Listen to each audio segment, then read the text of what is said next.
Thanos and Maria, you were heavily involved as well. I just want to say congratulations on this incredible remake of the Brady Bunch. I'm really enjoying, we should all be looking around at each other right now.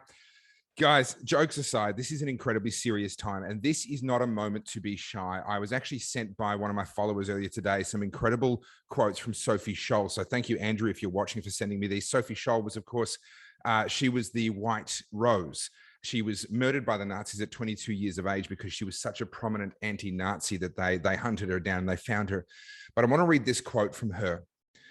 The real damage is done by those millions who want to survive, the honest men who just want to be left in peace, those who don't want their little lives disturbed by anything bigger than themselves, those with no sides and no causes, those who won't take measure of their own strength for fear of antagonizing their own weakness, those who don't like to make waves or enemies, those for whom freedom, honor, truth, and principles are only literature, those who live small, die small. It's the reductionist approach to life. If you keep it small, you'll keep it under control. But if you don't make any noise, the boogeyman won't find you. But it's all an illusion because they die too. Those people who roll up their spirits into tiny little balls so as to be safe. Safe from what? Life is always on the edge of death. Narrow streets lead to the same places as wide avenues, and a little candle burns itself out just like a flaming torch does. I choose my own way to burn. Sophie Scholl, murdered by the Germans, murdered by the Nazis at 22 years of age. I think that's a really important exhortation for us all. This is not a moment in our lives where we need to be being shy, living small, worrying about, oh, what will people think? What will they say? Listen to me. If you have friends who are only your friends because they like your politics, then they are not your friends.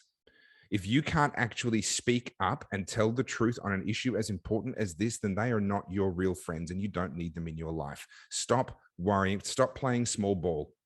Stop worrying about the little petty things. The future of this country and what this country is for your children and for their children hangs in the balance right now. It has fallen to us in our generation. This is our moment, our turn to fight for the future. Do not get distracted by the small things that just don't matter.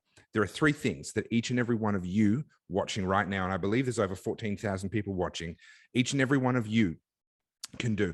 Number one, have a look at all the names and the people on this screen. Some of us, I'm sure you've heard of before. Many of us, I'm sure you have not. Find us on social media or across all the different channels. Just write the names down or take a screenshot, do something like that, and jump onto every single person's channel. Each of us is good at different things.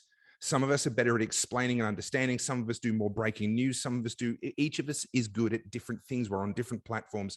Follow across the board as many of us as you can possibly stomach. And that way you will be kept up to date. And when something happens, you will definitely know about it. Number two, that graphic that Thanos has put together is so important. You need to plaster that all over social media.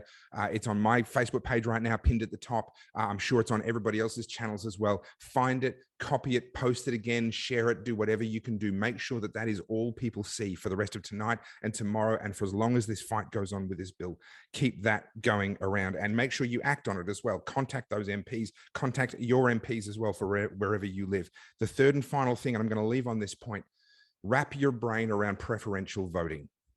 The Liberal and Labor parties are not afraid of you voting for the other guy because for as long as we vote like there's only two parties, they know that if they're patient, they'll get their turn again. You need to wrap your brain around preferential voting. I'm not asking you to vote for one minor party. I'm asking you to vote for all of the freedom-loving minor parties before you vote for any of the major parties. And if that bends your brain a little bit and you don't quite understand how that works, then you need to spend a bit of time understanding preferential voting. This is how we win at the next election, is not by arguing over which minor party we vote for. It's by making sure we put every single minor party ahead of any of the major parties. And in fact, why even bother voting for any of the major parties? Don't even put them at the end. Vote number one for your favorite minor party, number two for the next one, number three for the next one, number four for the next one, number five for the next one, number six for the one you don't really like, but you're going to hold your nose because they're still better than the majors. And then by the time you've done that, maybe consider not even voting for the majors at all. Maybe just leave them off the ballot. But whatever you do, put them below every minor party that you can tolerate. That is how we win. Don't pick one, back them all. And on that, I'll leave you. Thank you very much.